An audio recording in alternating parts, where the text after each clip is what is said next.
কিছুমান মানুহ আমাৰ আপোন কেতিয়াও নহয়, মাত্ৰ সময়ে কিয় জানো অলপ সময়ৰ বাবে সিহঁতক আমাৰ ওচৰলৈ লৈ আহে। মনলৈ অহা আৰু মনত পেলোৱা দুটা বেলেগ বেলেগ। মনত সেই লোকক পেলাওঁ যি আমাৰ আপোন, আৰু আমি সেইসকলৰ মনত আহোঁ যিয়েই আমাক আপোন বুলি ভাবে। জীৱন পাৰ হৈ আছে পৰীক্ষাৰ মাজেৰে, এটা বিপদ পাৰ নহয় আৰু এটা অহাৰ জিদ কৰে। এই কথাটো সঁচা যে কাৰোবাৰ জীৱনত নতুন মানুহৰ আগমন হ'লে তেওঁলোকে পুৰণি লোকৰ গুৰুত্ব পাহৰি যায়। এতিয়াও কোনো লোকক ইমান বেছিলৈকে ইগনৰ নকৰিব যে সময়ে তেওঁক আপোনাৰ অবিহনেই জীৱন অতিবাহিত কৰিবলৈ শিকাই দিয়ে। মানুহে বস্তুবোৰকতো পাহৰি যায়, কিন্তু সেইসকলক কেতিয়াও নাপাহৰে যিসকলে তেওঁলোকৰ সৈতে বেয়া ব্যৱহাৰ কৰে। মানুহক কথা তেতিয়াই দিব যেতিয়া পালন কৰিব পাৰে, নহ'লে কথা নিদিয়াকৈও সম্পৰ্ক পালন কৰিব পাৰে।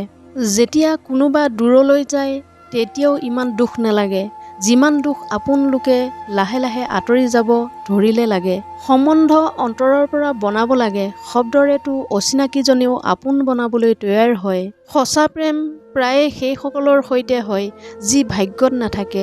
কিছু লোক অন্তৰত থাকে কিন্তু জীৱনত নহয়। মানুহৰ অন্তৰো বৰ আচৰিত হয়, কষ্ট পোৱাৰ পিছতো মানুহৰ পৰা আশা কৰি থাকে।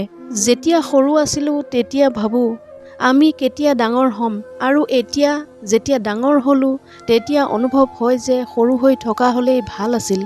বিচাৰিব তেওঁক যি হেৰাই গৈছে, তেওঁক নহয় যি সলনি হৈ গৈছে, কাৰণ যিটো হেৰাই গৈছে সেইটো পাব পাৰে, কিন্তু যি সলনি হৈ গৈছে তেওঁক কেতিয়াও নাপায়। যদি কষ্ট সহিবই লাগিব তেন্তে কাৰোবাৰ আগত কৈ নিজৰে সন্মান হানি কিয় কৰে? যদি কাৰোবাৰ বেদনা দেখি আপোনাৰ অন্তৰে কান্দে তেন্তে আপুনি প্ৰকৃত মানুহ। কাৰোবাৰ প্ৰতি হৃদয়ৰ টান অত্যাধিক হোৱাটো ভাল নহয়, কাৰণ প্ৰায়ে সেইবোৰেই আঁতৰি যায় যাৰ অবিহনে আপুনি থাকিব নোৱাৰে। মনত ৰাখিব, কেতিয়াও ভুলতো নিজৰ অন্তৰৰ কথা আনৰ আগত প্ৰকাশ নকৰিব, কাৰণ কথাবোৰ বতাহত বিয়পি পৰিবলৈ অলপো সময় নালাগিব। কেতিয়াবা আমি আনক যিমানেই প্ৰয়োজনীয় বুলি ভাবোঁ প্ৰকৃততে আমি ইমান প্ৰয়োজনীয় নহয় সিহঁতৰ বাবে। সময় আৰু আপোন যেতিয়া সলনি হৈ যায় তেতিয়া মানুহ ভিতৰি ভিতৰি ভাঙি যায়, অন্তৰ শিলৰ দৰে কঠিন হ'বলৈ ধৰে। কিতাপৰ মূল্য সদায় নিজৰ ঠাইত ঠিক, কিন্তু শিক্ষা সেইটোহে মনত থাকে যিটো সময় আৰু মানুহে দি যায়। জীৱনত এই দুটা বস্তু কেতিয়াও ভাঙিব নিদিব, বিশ্বাস, কথা, কাৰণ এই দুটা ভাঙিলে শব্দটো নহয় কিন্তু বিষ বহুত হয়। অনলাইনটো সকলোৱে থাকে, কিন্তু মেছেজ সেইসকলে কৰে যি লোকে আমাৰ গুৰুত্ব বুজি পায়। আপুনি যদি কাৰোবাৰ সৈতে ঠেহ পাতি খঙত কথা কয় আৰু সন্মুখৰজনে যদি মৰমত কয় তেন্তে বুজিব যে তেওঁ আপোনাক নিজতকৈও বেছি ভাল পায়। প্ৰতিটো কথাতে যদি কাৰোবাৰ চকুৰ পৰা চকুলো নিগৰিবলৈ ধৰে তেন্তে বুজিব যে শক্তিশালী হোৱাৰ পিছত লাহে লাহে ভাঙি যাব ধৰিছে।